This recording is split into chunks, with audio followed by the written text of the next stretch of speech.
All right, so we're looking at the accessory movements of the biomechanical assessment of the knee. So we're going to stabilize the distal femur with the foam roller there. The knee's going to be bent about 30 degrees. We're going to translate posteriorly at the proximal tibia.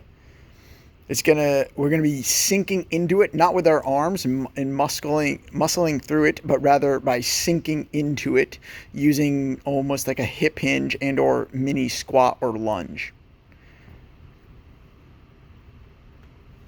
Great. And then we're gonna look at the accessory movement tibia anterior on femur.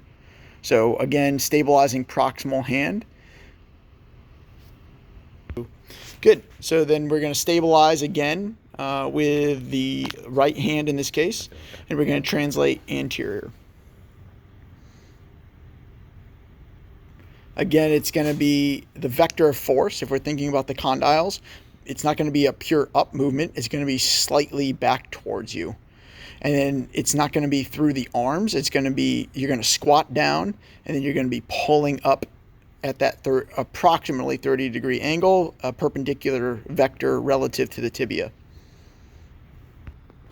All right, looking at the medial glide of the tibia relative to the femur. So we're stabilizing with the left hand here, proximal to the knee joint, and then our mobilizing hand, which is our right hand, it has a good vector of force along our forearm, and then right at the tibia. And that's a good adjustment with the opposing hand. And you can see the translation of the tibia relative to femur. And then the final one in the planar movements would be essentially the lateral glide of tibia relative to femur. Okay. Or painful. So people can be a little bit sensitive as we rightfully noted along that medial side, be it muscle compression of soft tissue such as muscle and or the pes anserine. All right, looking at tibial external rotation. So once again, we're going to stabilize with the proximal hand, and we're going to be trying to get the majority of the movement through the slight rotation of the torso. You can get some skin shearing, which is less than ideal. We're not really interested in dermis mobility here or joint. The tibia's got to rotate a little bit in either direction. So now we look at lateral rotation. Keep in mind that we want the tibia rather than just fibula, as you can see well demonstrated here, where the thumb comes around the entirety of the tibial tuberosity. So now we're looking at still at the biomechanical assessment of the knee, but now we're going to stabilize our tibia and then move our femur. So it can be difficult to stabilize the lower shank because there's nothing anchoring it there. One strategy that you can do if you scooch towards me, yep, keep coming. I'm going to actually block the anterior tibia with my chest, and then I'm going to circumferentially get around the femur and then pull in a vertical direction up and trying to get a good glide of the femoral condyles relative to the tibia. I'll do the same as I kind of sink down into it and go posterior.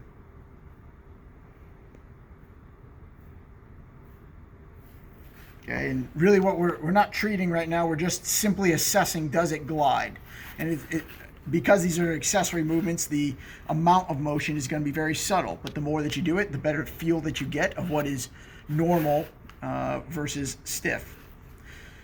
And then if I come like this, notice the vector of my forearms. I'm going to stabilize at the proximal tibia right underneath the joint line as I come from lateral to medial. Good.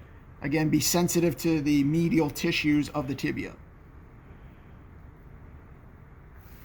Okay, switch, and then so now I'm going lateral glide, again pinning the tibia against the foam roller in my torso, and I have good blocking with my right hand as I glide lateral.